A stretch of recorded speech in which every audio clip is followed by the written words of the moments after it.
2 years. That's how long it's been since the ink dried on the divorce papers. 2 years since I walked away from a man who went from the love of my life to someone I hardly recognized. 2 years of healing, of building a new life for my children and me, while navigating the unpredictable terrain of co-parenting with a man who never forgave me for choosing peace over chaos. We had been fine, great, even, until our daughter was born. Our son, now 8, had brought us closer, filled the cracks with light. But when our daughter came into the world, it was like a switch flipped. He grew distant, cold, erratic. No more shared laughter during midnight feedings or teamwork through toddler tantrums. There was a look in his eyes that chilled me, a darkness that settled over our home like storm clouds. I stayed for the kids. I stayed because I remembered the man I married. But then came the affair. The lies. The gaslighting. And with that betrayal, I found clarity. I filed for divorce, and he fought me tooth and nail, not because he wanted the marriage, he didn't. He wanted control. And when he lost that, he vowed to make every step forward for me feel like trudging through mud. The court awarded me primary custody of our children, with him getting scheduled visitation. He was ordered to pay child support, something that has yet to materialize. He's self-employed, so wage garnishment isn't an option. But don't mistake this for financial hardship, he makes good money. He flaunts it. Designer clothes, fancy gadgets, nights out with friends. Meanwhile, he's chosen not to support his kids because it kills him to know I'm not begging for his help. So I turned it over to enforcement and left it at that. Let the system deal with him. I don't remind him. I don't text him about it. He thinks I will come crawling, but I never will. Earlier this year, my grandmother passed away. She was the matriarch of our family, the last link to the old world, to the village where my roots run deep. I hadn't seen her in years, not since I had my daughter. I'd planned to visit last summer, but something always came up. This time, I couldn't put it off. I needed to go, not just to grieve at her resting place, but to reconnect, to remind myself and my children where we came from. To show them the home their great-grandmother had loved so fiercely. But there was a catch. Since I share custody, I needed his written permission to travel internationally with the kids. I knew it wouldn't be simple. It never is with him. Predictably, he dragged his feet. He made comments like, "It's funny you're going now. I've always wanted to visit your family's country." A place he never once mentioned wanting to see when we were married. I saw through it immediately. He wasn't going for culture or closure. He was going to insert himself. To control the narrative. He's done it before, suddenly deciding to book a trip when I take the kids on vacation, only to hover nearby, a shadow lurking just beyond the frame of our memories. My lawyer, wise to his antics by now, drafted a document that was firm but fair. He had until 72 hours before the flight to revoke his consent. After that, the agreement was locked. He signed. Notarized. Done. I booked everything. Packed the bags. Bought little toys and books to keep them busy on the long flight. I even told the kids stories about my grandmother, how she used to make the best aloo parathas and tell tales that made you forget she didn't own a single children's book. My daughter, now 5, clutched a photo of her in a simple wooden frame and said she wanted to give it flowers. The morning of our flight arrived, and we were at the airport 3 hours early. I felt good. Calm. Prepared. We breezed through security, grabbed breakfast at a little diner, and I watched my children chatter with excitement, their legs swinging off the booth seats. That rare moment of peace, of accomplishment, settled over me like a soft shawl. I was doing this. I was giving them a piece of their heritage, and I was doing it alone. Then he called. I stared at my phone, his name flashing like a warning light. I answered, already bracing myself. His voice was tight.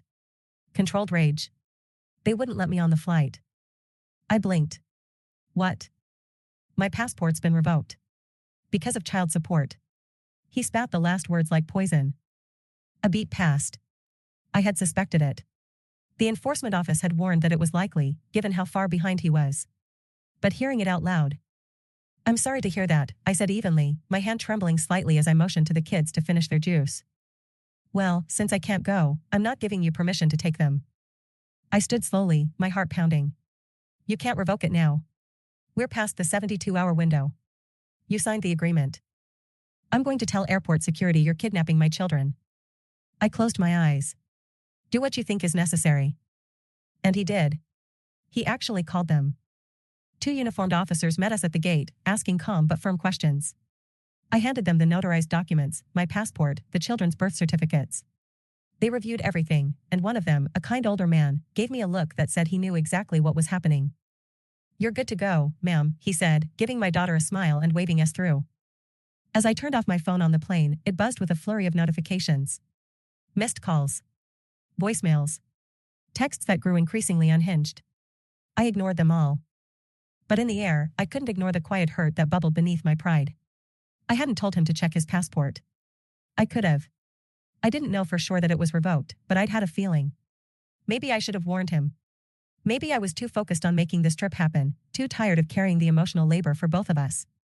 Maybe I just didn't care enough anymore to make his life easier. But he wasn't done. While we were still in the air, he called my brother.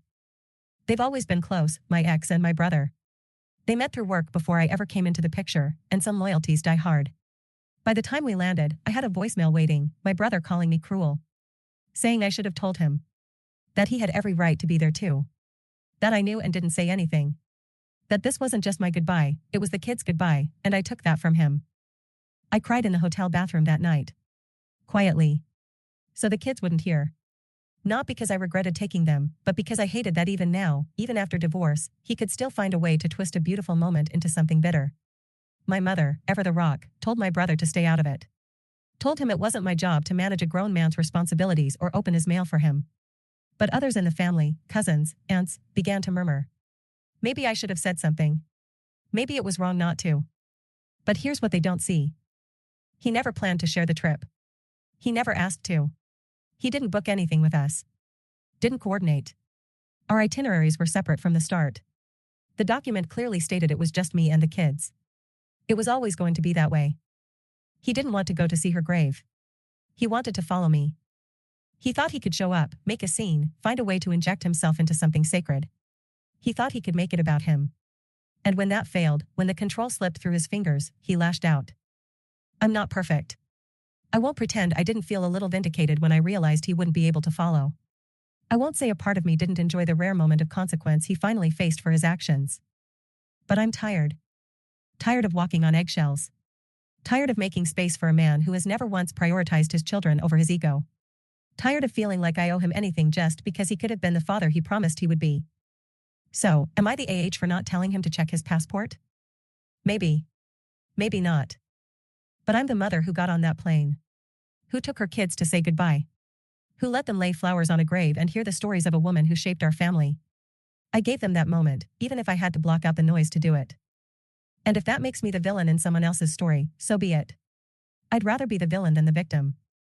Because I will never let his inability to show up be the reason my children miss out again.